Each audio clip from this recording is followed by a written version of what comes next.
என்ன வேணும் ஸ்கூலுக்கு எல்லாமே இங்கிருக்கு. Super Saravana stores, Chennai, Madurai, Kovai. தமிழக முதலமைச்சர் ஜோசப் விஜய் அவர்கள் பிரதமர் நரேந்திர மோடி அவர்களை சந்திச்சிருக்காரு. இந்த சந்திப்பின் பொழுது பல்வேறு முக்கிய கோரிக்கைகளை முன் வச்சிருக்காரு. டிஃபென்ஸ் காரிடார் தமிழகத்துக்கு வேண்டும் அப்படின்ற கோரிக்கையை முக்கியமா முன் வச்சிருக்காரு. எப்படி மேடம் பாக்குறீங்க இந்த சந்திப்பு? வணக்கம், உங்க நேயர்களுக்கு வணக்கம். அது இன்னைக்கு பாத்தீங்கன்னாக்கா தமிழ் ஊடகங்களோட ஆங்கில ஊடகங்கள் இது பெருசா வந்து கையெழுத்து ரொம்ப பரபரப்பா இருந்தாங்க. அவர் வந்து தமிழ்நாடு ஹவுஸ்ல இருந்து கிளம்புறதும் காலையில விமான நிலையத்தை விட்டு இறங்கினது, அவர் என்ன ட்ரெஸ் கோடு இருக்காரு அதை பத்தி தான் தமிழ் ஊடகங்கள் பேசிட்டு இருந்தாங்க. ஆனா ஆங்கில ஊடகங்கள்லாம் அவர் கிளம்புறதுல இருந்து என்னென்ன பண்ணுவாரு, எப்படி இப்படி யுத்திகளை கையாள போறாங்க, என்ன ரிசல்ட் வரும். ஏன்னா இது வந்து பாத்தீங்கன்னா திரு ஜோசப் தமிழக முதலமைச்சர் திரு ஜோசப் விஜய் அவர்களுக்கு அவர் வந்து முதல் தடவையா முதலமைச்சரா வராரு. குறுகிய காலத்துல ஒரு கட்சியை ஆரம்பிச்சு ஆட்சியை பிடிக்கிறாரு. முதல் முறையா முதலமைச்சருங்கிற ஒரு தோணில இருந்து அந்த ஆங்கிள் இருந்து கோணத்துல இருந்து மாண்புமிகு முதலமைச்சர் மாண்புமிகு பாரத பிரதமர் அவர்களை சந்திக்கிறாரு. மாண்புமிகு பாரத பிரதமர் 12 ஆண்டுகள் தன்னுடைய ஆட்சியை பிரதமராக முடித்து 13வது வருஷமாக நேற்று பயணிக்க ஆரம்பிச்சிருக்காரு. அந்த மாதிரி ஒரு மாபெரும் தலைவர் போய் இவர் வந்து இன்னைக்குதான் அரசியல்லே இவர் புதுசு அப்படிங்கிற சந்திக்கும் போது அவர் எந்த மாதிரி அவரை பார்க்க போறாருங்கிற ஸ்பெகுலேஷன் நிறைய இருந்தது. அதுக்குதான் நீங்க பாத்தீங்கன்னா ஆங்கில ஊடகங்கள்லாம் 12 வருடத்திற்கு முன்பு, அதாவது 2014 மாண்புமிகு பாரத பிரதமர் குஜராத்தின் முதலமைச்சராக இருந்த பொழுது அவரை வந்து ஒரு நடிகரா பார்த்து ஒரு பிரபலமா பார்த்ததுக்கான போட்டோ ஷூட்டை காட்டிக்கிட்டு இருந்தாங்க. 12 வருஷத்துக்கு அப்புறம் வேற கோணத்துல 2 பேருமே வேற கோணத்துல இருந்து சந்திக்கிறாங்க, நிர்வாக ரீதியா சந்திக்கிறாங்க, பொலிட்டிக்கல் ரீதியாவும் சந்திக்கிறாங்க அப்படின்னு சொல்லி சொன்னாங்க. பொலிட்டிக்கல் ரீதியா சந்திக்கிறது இன்னொரு முக்கியமா நம்ம கவனிக்க வேண்டியது, 2 பேருமே சமூக ஊடகங்கள்ல பிரபலமா இருக்காங்க. அவங்களுக்கு வந்து எந்த மாதிரியான ஒரு பிரபல ஊடகங்கள்ல அவங்க பிரபலமா கையாளப்படுறாங்கிறது வேற வேற ஆங்கிள் இருக்குங்கிறதையும் சுட்டி காட்டினாங்க. எப்படின்னாக்கா நம்ம எடுத்துக்கிறது என்னக்கா, இப்ப திரு ஜோசப் விஜய் அவர்களுடைய 15 நாள் அரசு நிர்வாகம் எப்படி இருக்குங்கிறதும், 12 வருஷம் முடிஞ்சு 13வது வருஷமாக மாண்புமிகு பாரத பிரதமர் அப்படிங்கிற நிலையில அவருடைய நிர்வாகம் எப்படி இருக்கிறத பற்றியும் பலவிதமான டிபேட்டுகள் விவாதங்கள் போய் கொண்டிருக்கு. இப்படினாக்க 15 நாள் பெருசா 13 வருஷம் பெருசாங்கிற மாதிரி என்ன போட்டாங்க. யாரு? அந்த சோசியல் மீடியா ஆக்டிவா இருக்கிற விஜய் அவர்களுடைய ஆதரவாளர்கள், அதாவது பிரான்ஸ் கூட சொல்லலாம், அவங்க போட்டுட்டு இருந்தாங்க. ஆனா அவங்களுக்கு தெரியல. அவங்க நமக்கு கேள்விப்பட்டது என்னன்னாக்கா, மாண்புமிகு பாரத பிரதமருடைய அலுவலகம் அவருக்கு 1/2 மணி நேரம் ஒதுக்கி இருந்ததாக கேள்விப்பட்டோம். ஸோ சந்திப்பு 1/2 மணி நேரத்துக்கு போகும். அதுக்கப்புறமா ஒரு குறிப்பிட்ட இடைவெளிக்கு அப்புறம் மாண்புமிகு மத்திய உள்துறை அமைச்சர் திரு அமித்ஷா அவர்களை சந்தித்ததாகவும், அப்புறம் கொஞ்சம் இடைவெளிக்கு அப்புறம் மாண்புமிகு நிதி அமைச்சர் திருமதி நிர்மலா சீதாராமன் அவர்களை சந்திக்கிறதாகவும் இன்னைக்கு அஜெண்டா. இது முடிச்சுட்டு நாளை காலையில் அஜெண்டால அவங்களுடைய கூட்டணி கட்சி தலைவர் திருமதி சோனியா காந்தி அவர்களையும் அப்புறம் ராகுல் காந்தி அவர்களையும் ஒரு காலை உணவு சந்திப்புல இருக்கிறதாவும், அதுக்கப்புறம் திருவள்ளுவர் சிலையை வந்து ஜவஹர்லால் நேரு யூனிவர்சிட்டியில வந்து திறக்கிறதாவும் அஜெண்டாவும் சொன்னாங்க. ஸோ அது வந்து பொலிட்டிக்கல் ரீதியாகவும் இது அட்மினிஸ்ட்ரேட்டிவ் நிர்வாக ரீதியாகவும் இன்னைக்கு நடக்கிறதா சொல்றாங்க. இப்போ நிர்வாக ரீதியாக ஒரு குறிப்பிட்ட 1/2 மணி நேரம் சொன்னாங்கன்னாக்க, இவர் கொடுத்தது வந்து ஒரு ஃபைலா எடுத்துட்டு போயிருக்காரு. அப்ப வந்து பேச்சுவார்த்தைகள் அதிகமா நடக்கிற அப்படிங்கிறது தெரிய வருது. ஒருவேளை மாண்புமிகு பாரத பிரதமர் இப்பதான் ஆட்சியில வந்திருக்காங்க, அதனால கேட்கக்கூடிய குறைகள் நிறைகள்லாம் நிறைய இருக்காது. ஒரு கஸ்டமரியாக, அதாவது கஸ்டமரி தான் சொல்றேன், ஒரு மரியாதை நிமித்தமாக ஒரு சந்திப்பாக இதை முடிச்சிருக்கலாம் அப்படிங்கறது கூட என்ன வந்து கோணத்துல வந்து நம்ம பார்க்க வேண்டியதா இருக்கு. ஏன்னா மரியாதை நிமித்தமாக பார்க்கறதுங்கிறது அவர் முன்னாள் முதலமைச்சர்கள் போனாக்க கிட்டத்தட்ட ஒரு 1/2 மணி நேரம் 3/4 மணி நேரம் பேசுறது வழக்கம். ஆனா இந்த சந்திப்பு வெறும் 10 நிமிடங்கள் தான் நடந்திருக்கே. அதான் சொல்லுகிறேன் சகோதரர். என்னன்னாக்க, இந்த மாதிரி ஒரு கஸ்டமரி ஒரு முதலமைச்சர் தான் பதவி ஏற்றப்புறம் மாண்புமிகு பாரத பிரதமர்களை பார்க்கறதுங்கிறத அறிமுகப்படுத்தியது கடந்த கால பிரதமர் நேரு அவர்கள். இதுவும் காங்கிரஸோட யுக்தி தான். அது இவங்க வந்து ஒரு கஸ்டமரியா ஒரு என்ன சொல்றது எப்போதும் போல பண்ற மாதிரி ஒரு வழிமுறையா பண்ணிக்கிட்டு இருக்காங்க.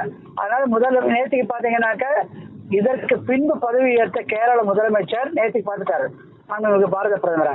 இதற்கு முன்பே வந்து ஒரு சந்திப்பு நேரம் கேட்டாரு தற்போதைய நம்ம தமிழக முதலமைச்சர் திரு ஜோசப் விஜய் அவர்கள். ஆனா அவருக்கு இன்னைக்குதான் அளிக்கப்பட்டது. ஆனா நேற்றுக்கு பாத்தீங்கன்னாக்க கொஞ்சம் கூடுதல் நேரம் அந்த கேரள முதலமைச்சர் பேசியதாக தெரிகிறது. ஆனால் நம்ம தமிழக முதலமைச்சர் 10 நிமிடங்களை முடிச்சிருக்காரு. அப்படிதான் என்ன பண்ணிருக்காரு, இதை கஸ்டமரியா தான் முடிச்சிருக்காரு, ஒரு மரியாதை நிமித்தமா முடிச்சிருக்காரு, கொண்டிருக்க வேண்டும்.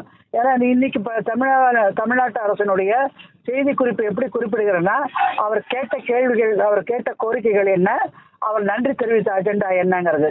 ஒண்ணு நன்றி தெரிவித்த கோணங்கிறது செப்பு தகடுகளை, அந்த சோழ சாம்ராஜ்யத்து செப்பு தகடுகளை நெதர்லாந்து அரசு நம்மள ஒப்படைச்சதை இன்னைக்கு கொண்டு வந்து பெரிய சாதனை.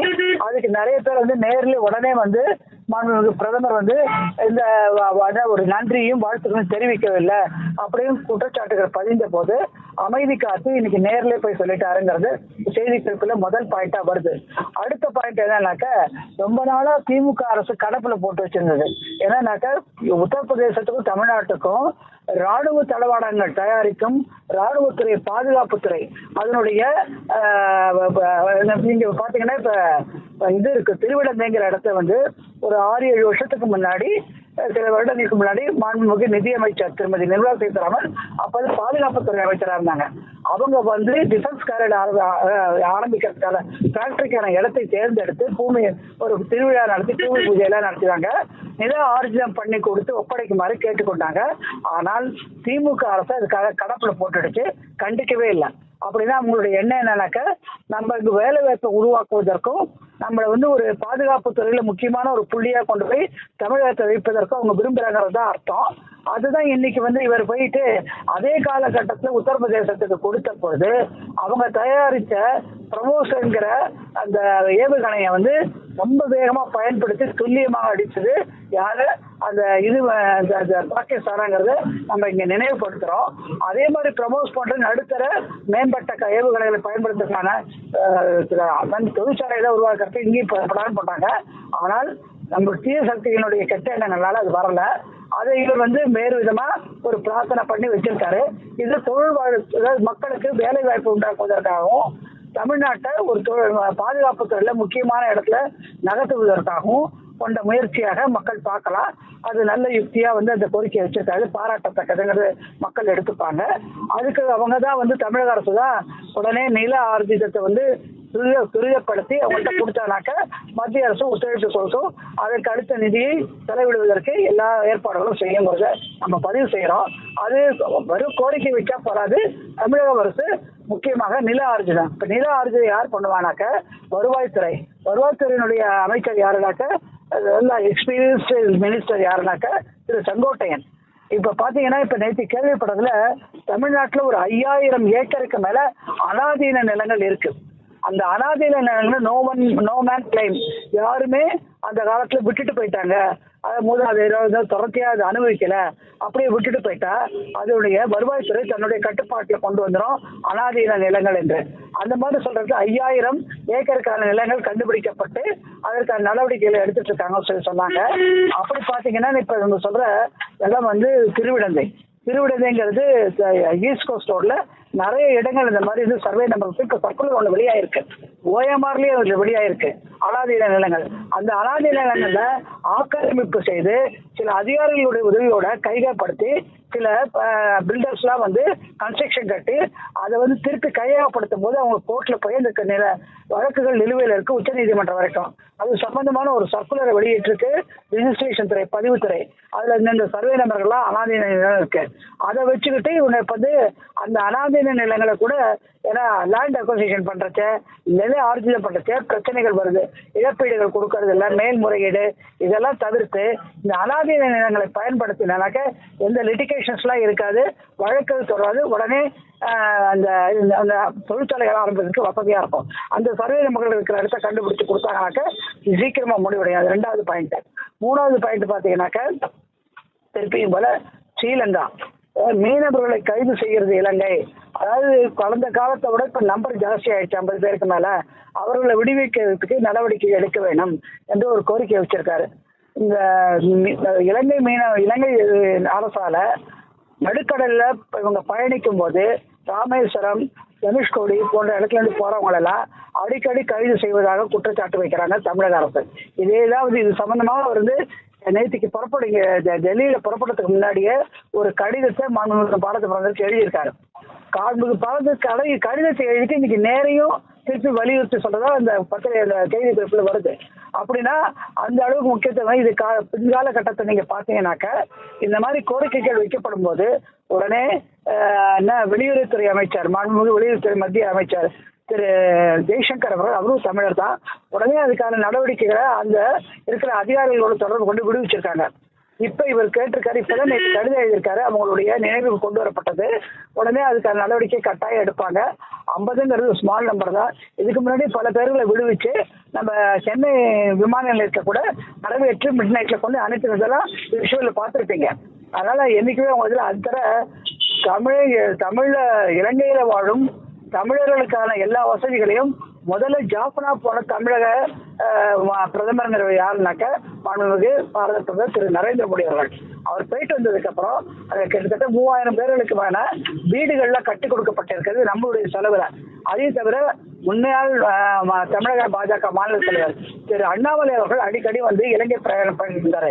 ஏன்னா தமிழர்களுக்கான அந்த உரிமையை மீட்டுக் கொடுப்பதற்கு அவங்களுடைய இறையாண்மையில சில திருத்தங்கள் செய்யப்பட வேண்டும்ங்கிற கோரிக்கை இருக்கு. அது சம்பந்தமாக முந்தைய இலங்கை அரசோட நிறைய பேச்சுவார்த்தைகள் நடந்தது. அதுக்குள்ளாக புரட்சி நடந்ததுனால திருப்பியும் தேர்தல் நடந்து கம்யூனிஸ்டை சேர்ந்த ஒரு முதலமைச்சர் பிரதமர் வந்திருக்காரு. அவர் வரும்போது தன்னுடைய கோணத்தை முதல்ல இந்தியாவுக்கு தான் வந்தாரு. மிக பாரத பிரதமர் பார்த்தாரு, அதுக்கப்புறமா போனாரு.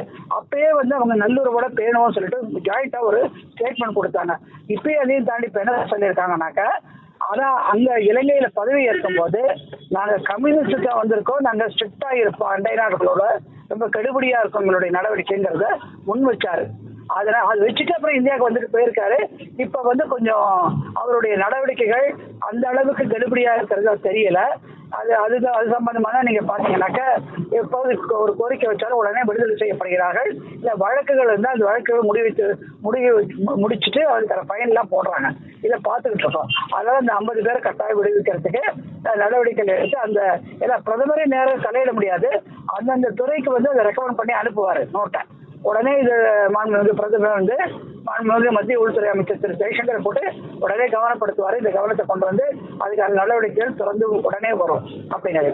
அப்புறம் முக்கியமா இந்த தற்போதைய கர்நாடகாவின் துணை முதலமைச்சர் டி.கே. சிவகுமார் அவர்கள் ஒரு ஸ்டேட்மெண்ட் கொடுத்திருக்காரு.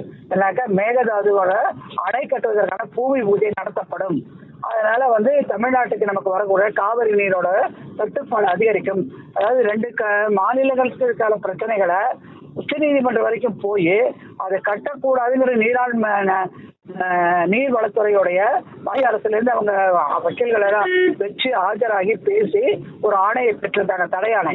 அதையும் மீறி துணை எழுந்தவங்க அவருடைய பொசிஷனை கவனிச்சிருக்கு. ஏன்னா அவர் முதலமைச்சராக ஆக்குறேன்னு சொன்னாங்க 2 வருஷத்துக்கு அப்புறம். அது நடக்கல. என்னன்னா தான் இருக்கேங்கிற ஒரு சொல்லிக்கணும் அப்புறம் அவர் இந்த மாதிரி ஒரு ஸ்டேட்மெண்ட் கொடுத்திருக்காரு. அவர் செயல்பட்டால் அது அவதூறு வழக்கா முடியுங்கிறது சந்தேகமே இல்லை.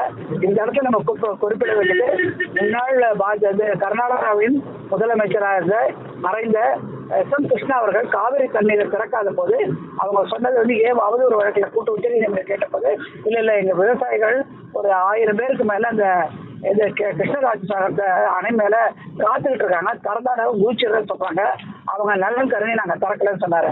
ஓ அப்படியா, நீங்க உச்ச நீதிமன்ற ஆணையை விட உங்களுக்கு அவ்வளவு மீறதுக்கு மக்கள் தயாரா இருக்காங்களா?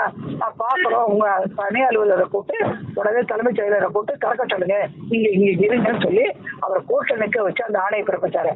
அது திறக்கிறதுனோட உடனே அந்த 1000 விவசாயிகள் ஓடி போயிட்டாங்க. அந்த மாதிரியாக உடனே அவர் கண்டனத்தை தெரிவிச்சு மன்னிப்பு கடிதம் கேட்டு திரு எஸ்.எம். கிருஷ்ணாவை விடுதலை செஞ்சாங்க. அந்நிய வழக்கு நிலுவையில் வந்த போது அதேதான் இப்ப டி.கே. சிவகுமாருக்கும் நடக்க போகுது. இதையும் மீறி அவர் பூமி பூஜையை கையாளுவாரானால் உச்ச நீதிமன்றம் அவர் சும்மா விடாது. அப்படி இருக்கும் பட்சத்துல இதை நீதித்துறையை நாட வேண்டிய ஒரு சப்ஜெக்ட். இந்த நீதித்துறை உடனே இன்னைக்கு ஒரு பெட்டிஷன் போட்டு இந்த மாதிரி ஸ்டேட்மெண்ட் கொடுத்திருக்காரு பாருங்க, அவதூறு வழக்கா நீங்க உடனே கையெடுத்து ஆளணும்னு சொல்லி தமிழக அரசு அதை உச்ச நீதிமன்றத்தை நாடி இருக்கணும். அதை விடுத்து இங்கே பாரத பிரதமர்கிட்ட போய் தன்னுடைய நீர்வளத்துறையில இருக்கிற அதிகாரிகளை வச்சு பேச சொல்றாரு. அப்ப ஒண்ணு தமிழக அரசு புதுசுங்கிறதால அவர்களுக்கு வழிமுறைகள் தெரியலையா, இல்ல அவங்களுக்கு தலைமை வழக்கறிஞர் இருக்காங்க, சட்டத்துறை அமைச்சராக மாண்புமிகு சட்டத்துறை அமைச்சராக தமிழகத்தில் சிடி நிர்மல்குமார் இருக்கார், அவருக்கு சட்டம் தெரியலையா, அங்க இருக்கிற அதிகாரிகள் அதை எடுத்து சொல்லலையா அப்படிங்கிற ஒரு கேள்விக்குறி வருது. அதனால இந்த பிரச்சனையை மாண்புமிகு பிரதமர் எப்படி தலையிடுவார்? அவர்கள் சுப்ரீம் கோர்ட்ல பெட்டிஷன் போடுவாரா? நீர்வளத்துறை என்ன பெட்டிஷன் போட முடியுமா? அவங்க ரெண்டு தரப்பும் சேர்ந்து ட்ரிபியூனல்ல தான் பேச முடியும். காவிரி நீர் ஆணையத்தை இவ்வளவு தண்ணியை திறந்து விட்டீங்களா இல்லை இந்த மாசத்துக்கு கணக்கு கேட்க முடியும். இதை கையாள வேண்டியது உச்ச நீதிமன்றத்தில் அவங்க மனு தாக்கல் செய்யணும். உடனே அதுக்கான நடவடிக்கையை மாண்புமிகு தமிழக முதலமைச்சர் கையாளணும். மாண்புமிகு பாரத பிரதமர் ஒரு கோரிக்கையை வச்சிருக்க. இந்த 4 கோரிக்கைகளை பற்றி இந்த தமிழகத்துடைய செய்தி குறிப்பு குறிப்பிடுது. ஆனா மக்கள் எதிர்பார்த்தது என்னன்னாக்க ஒரு கேள்விக்குறியாக வரும். 10 லட்சம் கோடிக்கு மேல தமிழக அரசுக்கு முந்தைய தமிழக அரசுக்கு மத்திய அரசு கொடுத்திருக்கு. அது என்ன செலவு பண்ணாங்க, ஏது செலவு பண்ணாங்கிறத வெள்ளை அறிக்கைய தன்னுடைய தேர்தல் பிரச்சாரத்தின் போதும் தான் பதவியேற்ற போதும் தமிழக முதலமைச்சர் ஒரு சூழல் அதாவது வீர பேச்சு பேசினாரு. வெள்ளை அறிக்கை தயாராகிவிடும், மக்களுடைய கவனத்திற்கு எப்படியான கையாடல்கள் விதிமுறைகள் மீறப்பட்டு பண கையாடல் அடைக்கப்பட்டிருக்குது, எதனால இந்த அளவுக்கு கடன் கதியில கடனை வாங்கி அதபாதாளத்துல தமிழகம் இருக்குங்கிறத வெளிக்கொண்டு வருவோம் சொன்னாரு. ஆனா இந்த நிமிஷம் வரைக்கும் அவங்களுக்கு அந்த வெள்ளை அறிக்கை வரல. அதனால நிச்சயமாக அந்த கேள்விகள் கேட்கப்பட்டிருக்குமோங்கிற ஒரு சந்தேகம் மக்களிடையே இருக்கு. நான் பிரதமர் கட்டாயம் கேட்டுப்பாரு. 10 லட்சத்துக்கான என்ன குறைபாடுகள் என்னென்ன அவங்க அட்டூழியம் பண்ணிட்டு பண்ணாங்க, வெள்ளை அறிக்கை தயாராகிச்சா அப்படின்னு கேட்டிருக்கலாம். அது இப்ப வெளியில வரல அந்த விஷயம். ஏன்னா இது 1 to 1 மாண்புமிகு பாரத பிரதமர் மாண்புமிகு முதலமைச்சர் 2 பேரை தவிர வேற யாரும் கொடுத்த மேக்சிமம் நடுவுல ஒரு கிளாரிபிகேஷன் மத்திய நம்ம தமிழ்நாட்டை பாக்குறதுக்குன்னு பிரதமருடைய அலுவலகத்தை தனி ஒரு செக்ஷன் இருக்கு. அதுல இருக்கிற அதிகாரிகளும் முதல்ல நோட் பண்ணி ரெடி பண்ணி கொடுத்துருப்பாங்க. அவங்கள இருந்திருக்கலாம் கிளாரிபிகேஷனுக்கு, இல்ல தலைமை செயலாளர் பண்ணிருக்காரு அவர் ஒரு நிமிஷம் இருந்திருக்கலாம். பட் 1 to 1 நடந்திருக்கும். அப்ப இதுக்கான விளக்கங்களை கேட்டிருக்கலாம். அவர் உடல தயார் பண்ணி சீக்கிரம் அனுப்பின சொல்லியிருக்கலாம். ஏன்னாக்க முதல் வாரத்துல தமிழகத்தினுடைய பட்ஜெட் செஷன் நடக்கும். ஏன்னா முன்னாடி போன திமுக அரசு குறுகிய பட்ஜெட் தான் போட முடியும், அவங்க ஃபுல் பட்ஜெட் போட முடியாது. இப்ப அது தயார் பண்ணி ஆகணும். நிதியமைச்சர் மாண்புமிகு நிதியமைச்சர் அவர் மரியம் வில்சன் தயார் பண்ணி ஆகணும். அதுக்கான நிதியை எப்படி காட்ட போறாங்க அப்படிங்கிற ஒரு பெரிய கேள்வி இருக்கு. தன்னுடைய அறிமுகப்படுத்தின திட்டங்கள் பழைய திட்டங்களையும் நீடிக்குங்கிற சொல்லும் போது தமிழகத்தினுடைய வருவாய் எவ்வளவு, செலவு எவ்வளவு குறைபாடு வருது, எங்கேருந்து வாங்க போறாங்க, என்ன பண்ண போறாங்க, எங்க மத்திய அரசு அணுக போறாங்களா, அதற்கான கேள்விக்குறியை கேட்டு வர போறாங்களா, நிதி தொகுத்து முதலமைச்சர் செய்வாராங்கிறது பெருமளவுல தமிழகத்தில் எதிர்பார்க்கப்பட்டது. மத்திய தரப்பு டெல்லியில ரொம்ப இருக்கிற பத்திரிகையாளர் அரசியல் விமர்சகர்கள்லாம் பார்த்துக்கிட்டு இருந்தாங்க. ஆனா அதை பத்தியே ஒரு லைன் கூட இந்த செய்தி குறிப்புல வரல. அதாவது அப்படி பாத்தீங்கன்னாக்க இந்த 4 சாதாரண விஷயம் தான், ஆல்ரெடி முடிஞ்ச கதை. அந்த முடிஞ்ச கதை மட்டும்தான் பேசினார் சொன்னாக்க இந்த சந்திப்பு என்னன்னாக்கா முக்கியமா எதிர்பார்த்தது நிதி சம்பந்தமான ஒரு வேண்டுகோள் வைக்கப்படும். அதையும் தாண்டி நிலுவையில இருக்கிற சில திட்டங்கள் எப்படி செயலாக்குவது அப்படிங்கிற ஒரு கிளாரிபிகேஷனை கேட்பாரு. மத்திய அரசு திட்டங்கள் எப்படி எங்களுக்கு இவ்வளவு வேணும், இவ்வளவு பண்ணி கொடுங்க.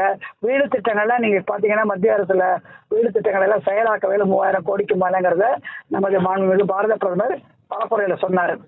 அதையும் ஒருவேளை மாண்புமிகு பாரத பிரதமர் அலர்ட் பண்ணிருக்கலாம். இதெல்லாம் பெண்டிங்ல இருக்கு, செயலாக்குங்க, என்ன வேணா நாங்க செய்யறோம்னு சொல்லியிருக்காரு முதலையே. அதை திருப்பி வலியுறுத்திருக்கலாம். அதற்கு இவர் என்ன சமிக்கை கொடுத்தாரு, என்ன பாடி லாங்குவேஜ் இருந்தது, உடல் கூறுல எப்படி பண்ணாரு என்னங்கிறதுக்கான விஷயம் எல்லாம் நம்ம இன்னும் பார்க்கல. பார்த்தா தெரியும்.